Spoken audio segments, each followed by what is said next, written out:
দেশে কয়জন ধর্ষকের নাম জানি যাকে কঠোর থেকে কঠোরতম শাস্তি দেওয়া হয়েছে, যাকে ফাঁসির মঞ্চে দাঁড় করা হয়েছে? আমরা কি আদৌ কেউ জানি? জানি না। অথচ আমরা কতগুলো যারা যারা ধর্ষিত হয়েছে তাদের নাম জানি। অনেক বড় এই লিস্ট, আসলে অনেক বড়, বলে শেষ করা যাবে না। কুমিল্লার তনু, মাগুরার আসিয়া, 2 দিন আগেও কিশোরগঞ্জে 8ম শ্রেণীর একটি ছাত্রীকে বাসা থেকে তুলে নিয়ে ধর্ষণ করা হচ্ছে।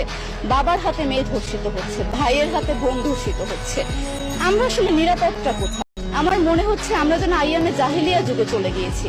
মাঝে মধ্যে মনে হয় এর থেকেও খারাপ সময় আছি আমরা, কারণ ওই যুগে মেয়েরা অ্যাটলিস্ট সম্মান নিয়ে মৃত্যুবরণ করতে পারত। জন্মের পরপর জ্যান্ত মাটিতে পুঁতে দেওয়া হতো, আর আমাদের ধর্ষণ করে নির্মম ভাবে তারপর মৃত্যুবরণ করতে হচ্ছে।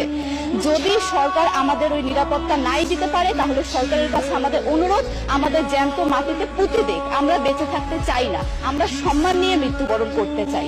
আমরা এই দেশে থাকতে চাই না যে এই দেশে আমাদের কোনো নিরাপত্তা নেই, যে এই দেশে রাস্তা দিয়ে হাঁটলে আমাদের মধ্যে একটা আতঙ্ক কাজ করে, তখন কি না কি হয়ে যায়।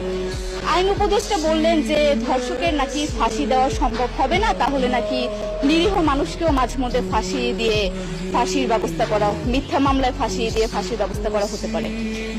আইন উপদেষ্টার কাছে আমার প্রশ্ন, আল্লাহ না করুক আজকে যদি আপনার কাছের কেউ, আপনার বোন অথবা আপনার স্ত্রী অথবা আপনার মেয়ের সাথে যদি এরকম কোনো কিছু হতো, আপনি কি আসলে এটা বলতে পারতেন যে না, ধর্ষককে ফাঁসি দেওয়া যাবে না? কোনোদিনও পারতেন না। আপনি সবার আগে তার ফাঁসির ব্যবস্থা করতেন, সম্ভব হলে নিজের হাতে মেরে ফেলতেন। তাহলে আমাদের বেলায় কেন এত বৈষম্য? আমরা কি দোষ করেছি? আমরা কি নারী না? আমরাও তো কারো বোন, আমরাও তো কোনো বাবার সন্তান।